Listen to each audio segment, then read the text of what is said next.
Hello dear students, आज हम करेंगे साइंस की वर्कशीट नंबर 33 क्लास 9th गति त्वरण वेग का ग्राफीय प्रदर्शन। जिज्ञासा दीदी, क्या ग्राफ का प्रयोग करके विस्थापन दूरी ज्ञात की जा सकती है?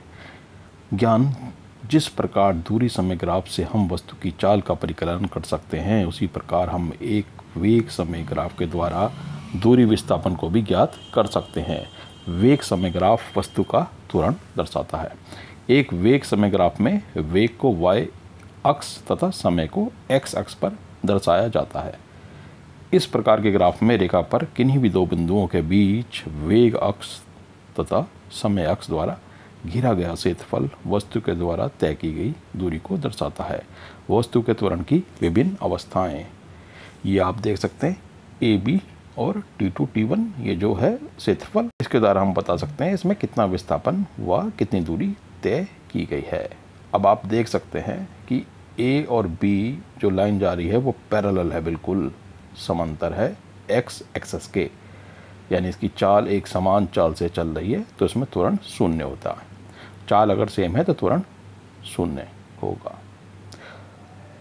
अच्छा, अब ये आप देख सकते हैं एक समान त्वरण त्वरित गति है, एक समान रूप से जो इसकी गति है वो बढ़ रही है, तो एक समान त्वरण है इसमें। तो आप इसको देख सकते हैं, ये एक सीधी लाइन बनेगी। और ये तीसरा आप देख सकते हैं मंदन गति, इसमें गति जो है मंद हो रही है।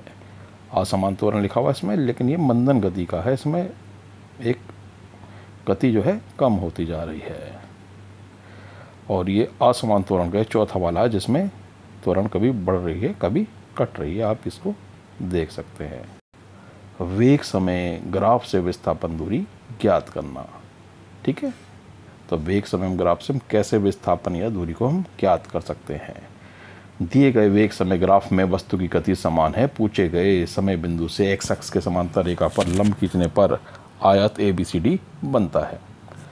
इस आयत का क्षेत्रफल दिए समय में तय दूरी के बराबर होगा। तय दूरी इज इक्वल टू आयत ABCD का क्षेत्रफल AC गुणा CD, 40 गुणा T2 minus T1 is equal to 40 multiply by 4 minus 1.2 is equal to 40 into 2.8 is equal to 112 kilometre, 112 kilometre. एक समान त्वरण में हम कैसे निकालेंगे? वस्तु एक समान त्वरण की परिस्थितियों में उसके वेग में निश्चित मात्रा में परिवर्तन आता है। यहाँ पर भी इसी प्रकार तय दूरी ABCDE का क्षेत्रफल हम निकालेंगे। आयत ABCD का क्षेत्रफल हमने कोई भी बिंदु ले लिया, देखो AE ले लिया है। अब A से हम एक रेखा खींचेंगे समांतर x अक्ष के और E से हम y के, तो ये D पे मिल गया, तो हमारा ABCDE ट्रेपीजियम बन गया है। तो इसका हम क्षेत्रफल निकाल लेंगे तो हमारी तय दूरी आ जाएगी। तो तय दूरी हो गई ABCD का क्षेत्रफल। आयत ABCD का क्षेत्रफल निकाल लेंगे हम इसमें, और ADE का त्रिभुज का क्षेत्रफल निकाल लेंगे। तो आयत का क्षेत्रफल का तो फार्मूला वही है, ठीक है, AB इंटू BC, यानी दोनों साइड जो होती हैं एडजेकेंट उसको हम मल्टीप्लाई कर देंगे। And half AD into DE ये त्रिभुज का क्षेत्रफल है, यानी base multiply by height and half of these. तो हमारा ये आंसर आ गया है इसमें, ठीक है। 18 गुणा 20 minus 12 plus half multiply by 20 minus 12 into 36 minus 18। तो इस तरीके से हमारा आंसर 216 आ गया है। इसी तरीके से हम प्रश्नों में भी इसको निकालेंगे। यदि किसी वस्तु का वेग समय ग्राफ x अक्ष के समांतर एक सीधी रेखा हो तो उसका त्वरण क्या होगा? तो उसका त्वरण शून्य होगा। दिए गए ग्राफ में वस्तु द्वारा 2s से 3s में तय की गई दूरी ज्ञात कीजिए। तो 2 जहाँ पॉइंट जहाँ मिल रहा है उसको हम A ले लेंगे, और जहाँ 3 है ऊपर जाके जहाँ मिल रहा है वहाँ E ले लेंगे। अब दोनों के समांतर हम रेखाएं खींचेंगे, x अक्ष के और y अक्ष के, तो ये D पर मिलेंगे, तो हमें त्रिभुज हमारा बन गया है।